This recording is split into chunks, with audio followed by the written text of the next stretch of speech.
देखो, एक हमेशा याद रखना अपने जीवन में, अधिकतम जीवन में ये हो सकता है जब हम सही तरीके से पढ़ के सही चीजों को समझते हैं, बस अधिकतम ये होगा कि आप 1 साल में समझ आएगी आपको कि 2 साल में, हो सकता है 4 साल में आए। पीछे गड्ढा बड़ा है तो लग जाता है।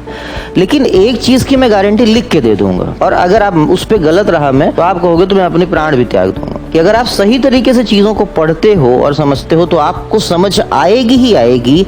और सिलेक्शन बहुत छोटी चीज है, इट इज इम्पॉसिबल कि आपका चयन ना हो अगर आप उस चीज को सही तरीके से पढ़ते हो, सही क्रम से समझते हो। हर एक चीज जो ज्ञान है, जो हमारी समझ, उसमें एक सीक्वेंसिंग है। जैसे अब हम चाहो तो इसको पूरे इतिहास से आप जोड़ सकते हो, इसलिए बेटा समझने के लिए पढ़ना, चीजों को व्यवहार से जोड़ने के लिए पढ़ना। और एक अटेम्प्ट, अगर एक बार में समझे उसी साल पार हो जाओगे, 2 बार समझे और फिर बहुत बड़े आदमी जीवन में बनोगे। हाँ, अगर अनावश्यक रूप से मेमोराइज करने की कोशिश की, बेमतलब करने की कोशिश की, तो फिर मैं नहीं लिख पाऊंगा, फिर हमारे बीच का कॉन्ट्रैक्ट नहीं होगा।